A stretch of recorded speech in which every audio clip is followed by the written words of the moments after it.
guys, thanks for joining me again. It's Erica. So in the last video, I kind of detailed out some of the changes that have taken place with FICO that are going to be implemented later this summer and how those changes may or may not impact your own individual credit score. So today I wanted to do more of a primer on credit. We all know, we all have a credit score. It's ours. It's going to be with us for the rest of our lives. Maybe not so much that dramatic, but we know what credit is. And if you don't know what credit is, then this video is definitely for you. The what, the how, the breakdown of how a score is determined. So most scores can range from 300 to 850. Now anything under 580 is considered poor. But once you get to that 670 mark, that's where your score is considered good.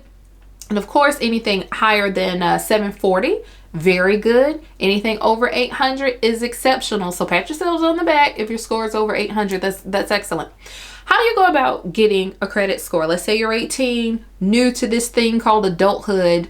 What's it going to take for your score to be calculated? Well, first, you have to have an account and have had that account for at least six months. That account also has to be reported to one of the credit reporting agencies like Equifax, TransUnion, and Experian. Once that score is established for you, how is that score going to be determined henceforth, now, and forevermore for the rest of your life?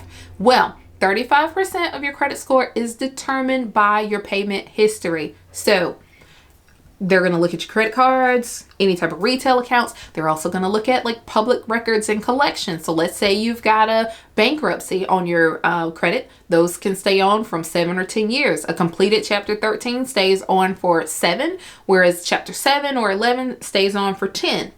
So have you been making your payments on time? Pay your bills on time. Pay your bills on time.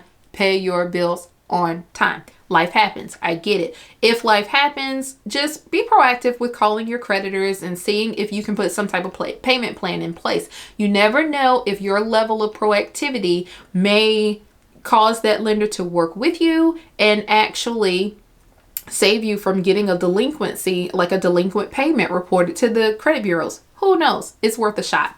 So after that 35%, the next biggest chunk is the amount owed. That accounts for 30% of your score. After that, 15% of your score is determined by your history. So going back to being 18, you get that first credit card or whatever.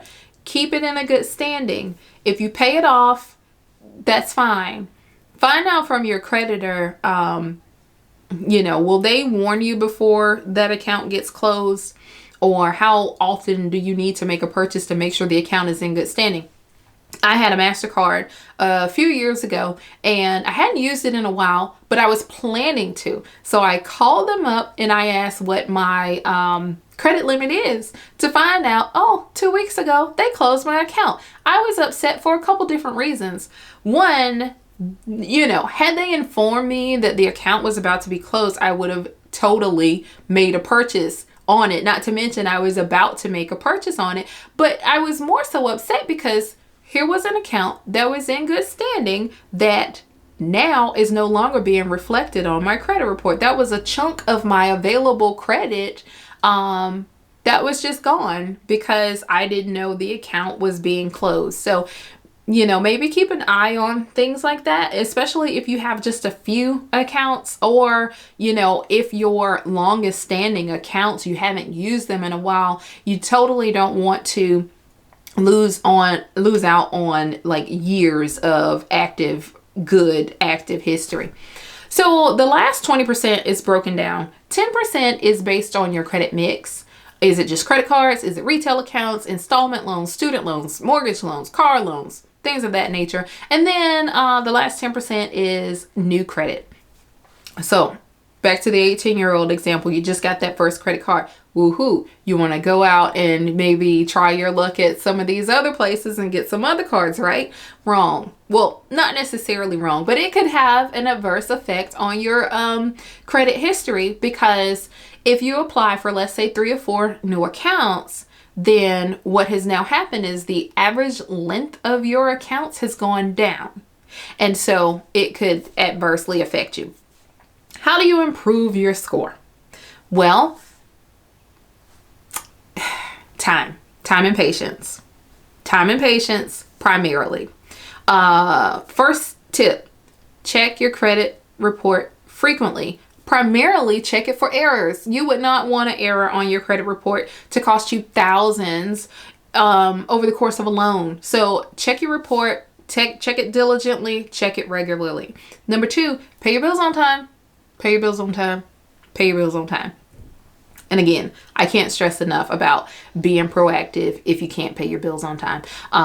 But pay your bills on time. That's one of the top ways to get the score up. And then the third, overall, work to reduce the amount that you owe in debt. So that's kind of it. You know, nothing like life shattering here, but still some things that it's good for us to be reminded of. So if you have any other topics that you guys would like to see me kind of throw out some ideas about, or, you know, do some research for you, let me know in the comments or shoot me a DM and, you know, we'll put it together. So until the next time, thanks so much, and I hope to see you soon.